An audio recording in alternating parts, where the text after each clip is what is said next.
Hey folks, welcome back to Welcome to My World. It's Dominique, and today I actually wasn't going to plan on going on the air, but a friend and I got talking about this issue that I've been writing about and speaking about for a little while now, and it's something that I plan to do a show on anyway. And since I've got just a little bit of time before my next thing today, I figured, why not talk about this? Now, the issue we're going to discuss today has a lot to do not just with dialectical training and vocal style and communication style.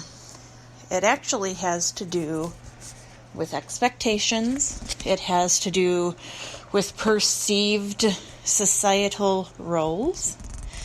And it has to do with manipulation.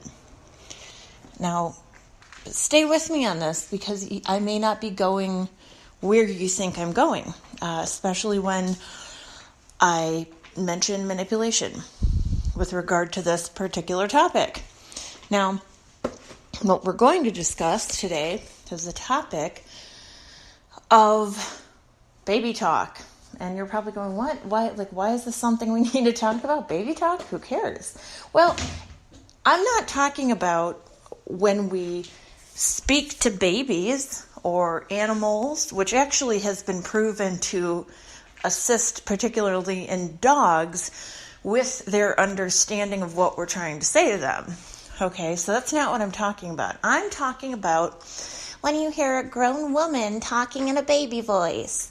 Like, hi, I'm Susan, and I'm a professional neuroscientist, and I have several advanced degrees, but you wouldn't believe it because I'm talking like a little baby.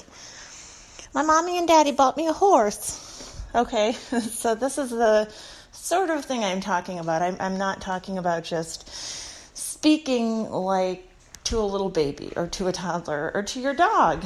I'm talking about when a grown woman speaks, again, not just with a higher pitched voice like that. Some people have a higher pitched voice. I've actually heard many men that have higher pitched voices. Not what I'm talking about. Not what I'm talking about.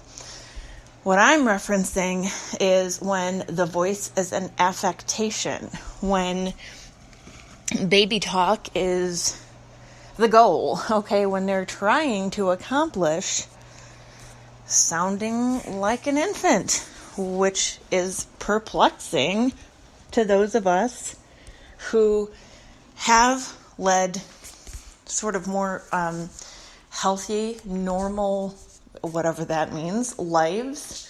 And I'll actually tell you that that particular affectation, not the vocal fry so much where you talk like that, like Kim Kardashian, but the baby talk, like Paris Hilton used to talk, or like some of the unfortunate women at the Playboy Mansion used to talk. All respect, by the way, to Holly. Love her book. If you haven't read it, read it. Okay? So, I'm talking about that purposeful vocal affectation of trying to sound like a baby. And there's a reason it happens. I mentioned that people who affect this voice may not have had some of the life experiences that you and I have had. And so let's explore that. What might lead to people wanting to be taken as less intelligent than they are? What might lead to people wanting to purposely sound like an infant? Well, a couple of things. Firstly, women and men in society, particularly in the West, but this is certainly not something that is just a Western phenomenon, but women and men are encouraged, shall we say, pressured even to explore how feminine and how masculine they can sound, right? And this is really unfortunate because there are so many different factors that go into making you who you are and making your sexuality what it is and your gender what it is and your sex what it is and making your voice sound like what it sounds like, right? I actually had a colleague years ago who was very good at what she did when I was teaching, in fact, who had a very high voice. She never affected a baby-like voice, but she had a very high voice.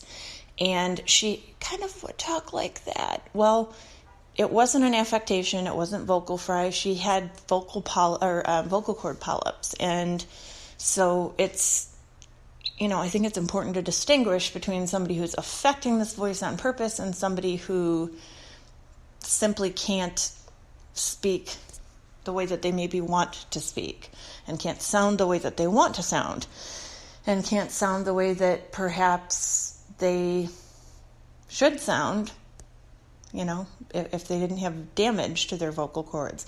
But when people affect this baby voice, it really has a lot to do with toxic femininity, and there's such a thing as toxic masculinity as well. So unfortunately, we're a little late to the party here. The Native Americans had this down pat, and many other societies, African societies, had this down pat before the white people started interfering over there, and we realized back in the day that there are many different genders, many different ways of being masculine and ways of being feminine that were genuine and honest, that were part of who we were as people and who we were as a society, and we were much more honest and open and accepting about that. Nowadays, we do have this sort of toxic femininity, toxic masculinity thing, and a lot of it does have to do with patriarchal rule. Now, stop being butthurt, men. If you're out there being butthurt, many of you probably aren't because you're intelligent people, but if you're out there being butthurt, you can stop that now because I'm not blaming you. I'm saying that we all suffer equally in this regard, at least, from patriarchal issues and from years of historical erasure and ethnic and racial identity erasure. And so this leads to this sort of weird dichotomy of either hyper feminine or hyper masculine. And I guess I would even go so far as to say that our current definition of feminine and masculine is a bit of a bastardization. It's a little odd. It's a little hyperbolic. It's a little cuckoo. It really is. It's not particularly helpful to anyone. In that men are supposed to be viewed as people who don't show their emotions, perhaps are emotionally stunted, which is not the case. I think that's not giving men very much credit. Perhaps they're not allowed to show when they're hurting. Perhaps they're supposed to be the, sort of Rhett Butler, buck up, little Scarlett, you're being too feminine and emotional, And then, of course, we've got the other side of things, the sort of manipulative Scarlett O'Hara type, toxic femininity affecting a little baby voice and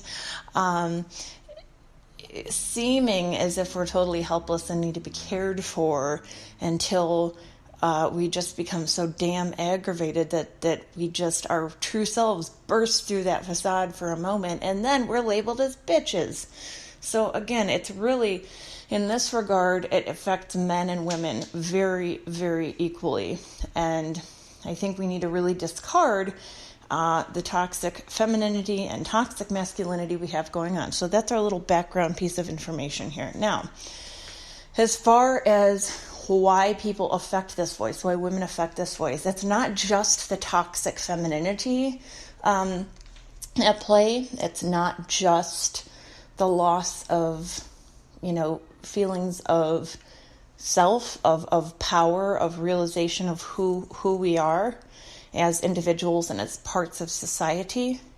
It's also the loss of individuality in terms of how we interact with our family unit. And I think that is the key piece of the puzzle. So now that I've kind of given you this other explanatory backstory here, we can focus on the key piece of the puzzle, which is how we as women and men, I would say men play a role in this too, and not as like oppressors, but we're both victims of this same thing, the same toxic identity crisis. And so I think that because we're both suffering from this, we're both struggling so hard to find our identity within this really odd paradigm, within this really strange state of affairs. I mean, you can choose to be either hyper feminine and hated, but at least, all right, well, that behavior is expected. Hyper masculine and again hated, but okay, at least that behavior is expected. Or you're a woman by gender or sex, and you're not so hyper feminine, and you're hated in that in a different way. You're hated because you're not feminine enough. You're a man, you're not hyper masculine, and you're hated in a different way, in an unexpected way, because you're not masculine enough. So this all plays into how we interact with our family unit as women. And unfortunately, when you hear somebody out there with a baby voice who's really affecting that voice on purpose, again, not just I have a higher intonation to my voice, it's I'm affecting a little baby voice. Like I said before, my mommy and daddy bought me a pony for my birthday. And when you hear this, I know that your first instinct is often to become irritated or aggravated, or to look at this person and say, oh, poor little innocent baby, I must help them. And unfortunately, that is oftentimes the goal of why this person speaks this way, because they don't feel secure in themselves and confident and able to help themselves in life. They feel like their fate is in the hands of other people, and that's really awful. I mean, who should be made to feel that way? Who should feel, and why should they feel like they don't have any power? There's no good reason for anyone to feel like that in free society, right? In some regard, we don't have power and control over certain things, but mostly we're the captains of our ships, right? We are the captains of our ships and the masters of our souls, and we decide where we go and when and why and how much and how long and with whom, right? We do. So it's really unfortunate. I like to take, the more empathetic stance on this and say it's really unfortunate that, you appear to feel as if you don't have power in your life and as if you don't have control in your life. But it goes deeper than that. I mentioned the family unit and how we interact with the family unit. Well, here's another piece of insight as far as how you might want to look at this situation as an outsider, rather than, again, wanting to come to their aid. And, they're such an innocent little baby, when clearly they're not. They're a mature adult. Or being irritated and saying, oh, what a manipulative bitch. Well, I'll give you another way to look at it. Sadly, most of the women that affect this baby-like voice do so because of a broken family unit. They do so, and there have been many studies done on this subject, folks, so feel free to look them up. I may or may not link a couple of them in the description below, but they do so because of a broken family unit. They do so because of sexual molestation and sexual abuse. They do so in order to recapture, or even just simply capture for the first time, this sense of innocence and of being able to feel like somebody else looks out for them. And that's what they want in their lives. They want someone to make it all better for them, like mom and dad did in childhood, which is really sad if you think about it. I mean, how sad that you're still enacting that pattern over and over and over again because you didn't get it in childhood. And for those of us who have studied psychology, we know that that's a major reason why most of us act the way we do in life. We're either reenacting fulfilling periods in our childhood, or we're trying to change unfulfilling relationships and situations that we experienced as children. And we're trying to reenact poor relationships oftentimes and make sure that this time they come out differently. They come out in our favor. And then when they do, which they unfortunately never do, then we can value ourselves. So what I'm telling you is that women who use this vocal intonation, this affected vocal intonation, what they're telling you, remember how we've talked about how much of human interaction and communication is not verbal, or is not done through words, through what we're saying and the content of what we're saying, but through how we're saying it.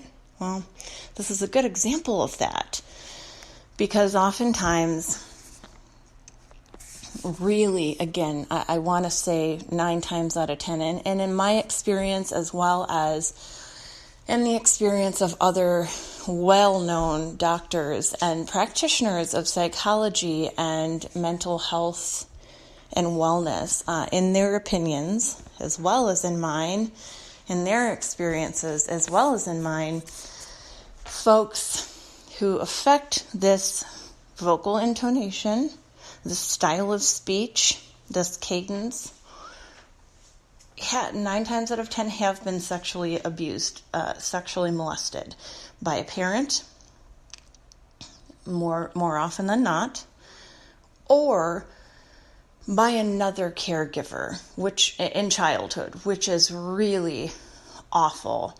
Those are your formative years. Those are the years during which I should say we learn to interact with people outside of our family through modeled behaviors within our family unit, right? And this is why that transition of preschool, daycare, play groups are always so important with children, because at that time they can start learning the same hopefully healthy communication, the same healthy interactions that they're learning with their parents from other adults. And then that responsibility is carried throughout our formative years by our various teachers and by our various figures of authority, which is why it's so important to hold children responsible in a kind and appropriate manner, right? Because you're creating a future adult. We're creating a future adult, and it's not just the parents that do that, but the parents do have the most influence. Now, whether you subscribe to Locke or Piaget, or whether you're more of a sort of Freudian, Jungian philosopher when it comes to the psychology of children, I think we can all agree that how children interact with the people and environments in their early life is really how they're going to learn to interact and speak to and communicate with everyone and everything in life as an adult and as a young adult. So it's so important to make sure that things like this aren't happening to children at a young age, that molestation and abuse and advantage taking and all of this heinous, awful, unimaginable treatment is not happening during a child's formative years. And so what you're seeing when you hear, and what you're hearing and feeling when you hear someone affecting this vocal style, is you're hearing a cry for help, and you're hearing abuse, and you're hearing hurt, and you're hearing somebody who's really lost. Now, I don't want you to look at them as someone that needs to be rescued. Obviously, we can't rescue other people, and nor should we want to. That's a very codependent, white knighty trait to have, and it's not healthy for anyone. I think the best way that we can be there to support folks like these, when appropriate, I want to mention that, when appropriate, is that when we aren't working with them, when we are interacting with them, that we speak up. Now, I don't want you saying anything hateful or heinous to them. I don't want you saying anything about the abuse they've been through, obviously. But a simple, what I suggest for my coaching clients professionally speaking, and I just gave my friend the same advice when we were talking about this issue, is, when this person at your work is speaking that way, I would like for you to quietly pull them aside, not in front of everyone else, because that would be giving them a hint that maybe you're engaging in the same poor coping skills and passive-aggressive attempts at manipulation as they are, simply by affecting that voice and trying to come across as innocent and poor me and, oh, won't you please help me? So don't come at them with your own passive-aggressive intention to hurt them or upset them in front of other people. I want you to try to be empathetic about that. Pull them aside and say, hey, I'm sure you don't notice this. I'm sure that you're not aware of this. But, it's really difficult for me to understand what you're trying to tell me when you use this affectation or this intonation. I'm sure you're not aware that you're doing it. And I'm sure you probably haven't heard this before, but, just at least between us, could we agree to speak like adults? Because you're affecting this baby-like intonation and this baby-like cadence, and it's just really difficult for me to understand you. And if they do get their back up about it, something like, gosh, it's probably me, wow, it probably is just my ear, and it's probably just me not being used to that structure. But if we could all agree, all of us here, me included, to just use adult intonation in words at work, that would be really great, because I want to be able to understand what you're saying. And I want for us to both be able to have a good experience here and communicate with each other in a way that's not frustrating or upsetting to anyone. So, what do you say? And, this is a tough subject to broach. I'm going to be the first one to say it, but it's something that needs to be done. This is not an appropriate way for adults to speak. This is a manipulative strategy. Not because women are so all-powerful and almighty, but because women have been taught that if they exhibit hyper-femininity, this sort of hyper-toxic femininity, if you will, that someone will come to their rescue, or that they, perhaps won't have as much work on their plate if it's a work situation that you're dealing with someone like this within. Perhaps they truly don't feel confident interacting with other people, or don't feel confident in their role as a leader. And, they can choose not to listen to you, but they might actually be grateful for the assistance, because you're helping them to improve their leadership skills and improve their communication skills.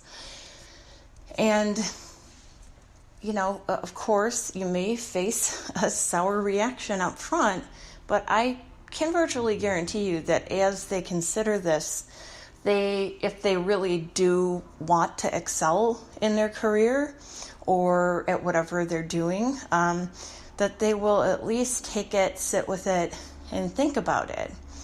If you have to mention it more than once, do.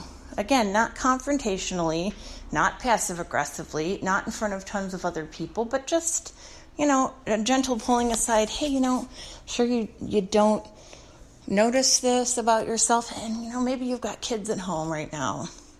And we all just fall into these patterns when we're talking with kids and animals and what have you. So, but I'm sure you don't notice that you're doing it, but you're affecting this sort of babyish intonation and cadence, and it's really difficult for me to understand where you're coming from and what you're telling me to do and why when you do that. And I certainly don't want to make your work experience any more difficult than it has to be. And I just want us to be able to communicate and communicate effectively. So what would you say to agreeing that we all speak like adults? We all make sure that we're using professional language and intonation here in the workplace. I think it might make everyone's job easy, don't you think? Is that cool? No judgment, just, I think it might give us all an assist. So I hope that has helped in some way for those of you who are pulling your hair out going, I can't deal with this person anymore at work or socially or what have you. It's really important to be able to respectfully communicate with people. And they probably don't realize this fully, consciously, hopefully. But the way they're communicating with you is not respectful because they're talking down to you. I mean, let's be real. They're talking down to you. Now, they're not doing this because of some personal issue they have with you. They're doing it because of an issue with them. They're doing it because they have experienced some major trauma in their life, and this is why they affect that intonation. I don't know how many of you remember the show Loveline with Dr. Drew and Adam Carolla. And I'm not a huge fan of Dr. Drew, Dr. Phil, any of these public doctors, public personality doctors, because I think that they routinely violate HIPAA and violate privacy and ethical responsibility, sadly. But one thing I really do agree with Dr. Drew Pinsky on is that women who exhibit this intonation are products of abuse, cruelty, sexual abuse, rape, and oftentimes, again, by a parent, by a family member, by somebody during their formative years who is supposed to look out for them and take care of them. And they failed in that duty. And so the best way that you can look out for that person is not by saying, oh, what a cute little baby, maybe I should help them. But again, by saying, hey, I'm not sure if you notice that you're doing this. You probably don't. Maybe you've got kids at home, and it's easy to fall into this pattern. But it's really difficult for me to understand you when you choose to speak that way. So I wonder what we could do about this. Maybe we could both agree to speak to each other like adults so that we can both have a meaningful interaction and understand where one another is coming from. I mean, it's as simple as that. And again, you're not going to immediately expect the behavior to disappear because it's something that's been learned. It's a poor coping skill and a poor defensive strategy that has been learned through severe, likely sustained trauma, abuse, rape, sexual abuse in childhood, which to me, I think that this is much worse and much more damaging, at least, psychologically than going through that as an adult.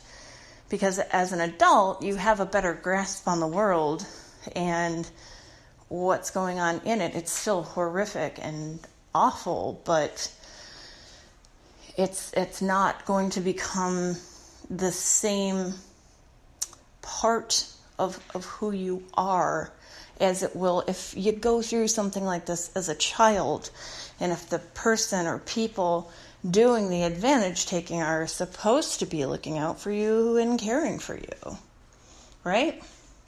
So food for thought, keep this in mind, and just, before you judge, look, I know it can be irritating. I've worked with people like this myself, but before you judge, try to understand where they're coming from and try to find some healthy tools to deal with it yourself. And then hopefully, by confronting the situation in a positive and authoritative way, an empathetic way, you'll be able to solve this issue. And perhaps, this certainly shouldn't be the goal. The goal is for your sanity and for your, professional well-being, right? But you may also help them to find some better coping skills and to find some better just life skills, right? And again, they might choose not to heed what you said, but at least they're thinking about it. At least it's on their mind. I could name a few people in elected office across the United States who affect this vocalization, this bizarre cadence, this bizarre tone, this bizarre pronunciation. And,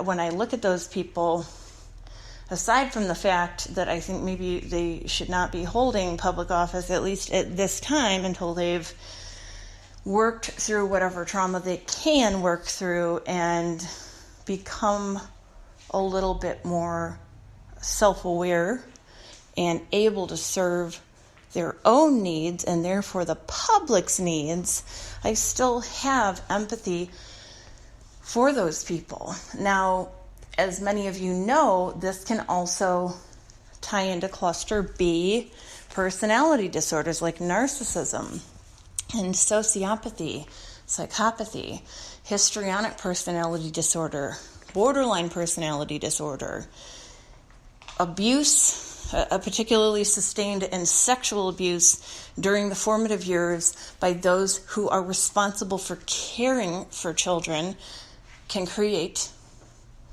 cluster Bs. It can create lifelong narcissists, sociopaths.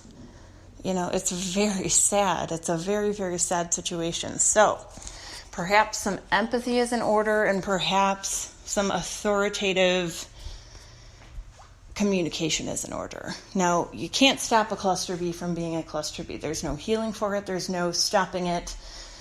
There is no healthy coping skill in the world that can change somebody who is either histrionic, a sociopath or psychopath, or a narcissist.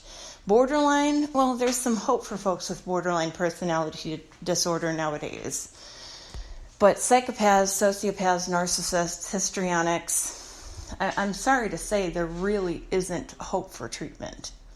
It's really unfortunate, but that's the case. So while not every woman, or even most women who affect this vocal babyish style of cadence and intonation and pronunciation, while most of them are probably not sociopaths or psychopaths or narcissists or on the cluster B spectrum at all, it's good to keep in mind that if you're noticing toxic coping skills, not just bad coping skills based in trauma, but toxic coping skills, that this person could be a cluster B. And if they are, check out some of my other episodes here and on YouTube for how to deal with them, because where I disagree with some of the other professionals in psychology and mental health is that I think it's very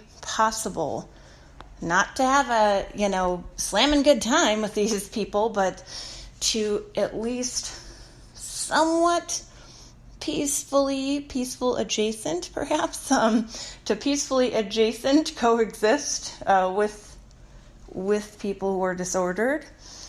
Perhaps you're not going to invite them to your birthday party. You're not going to invite them to your retirement party. You're not going to invite them to your wedding, but at least you can come to an understanding of, hey, I'm not going to allow this person to treat me this way. They can either act professionally or suffer the consequences, right? And if they're in our personal lives, we don't need to interact with them. Bye-bye. Walk away. You don't need that person around. But I really do think that it's possible to have a professional interaction with the cluster B individual and to let them know through your actions that you're not a good target, and why should they bother, right? Don't bother with me. You're not going to get anywhere. So I think that's very possible. So there's hope if you find that these baby-talking women are possibly toxic in cluster B.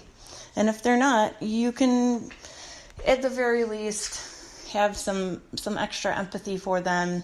Not sympathy, but empathy. And you can improve your communication skills with them so that you can both come to an understanding, and it'll benefit both of you, right? So what could be wrong with that? So I hope this has helped. I hope that this helps to explain the situation. I know many people look at it as if it's something silly or funny. It's really not. I mean, not that it doesn't sound funny when they talk like that, but it really is an indicator of trauma and severe trauma and abuse. So some insight perhaps would be helpful to dealing with someone like that. All right, folks, I'm going to wrap it up. Have a wonderful afternoon, evening, morning, wherever you're at right now. Just let it be. Let it roll. Live your life. Experience every moment and be well.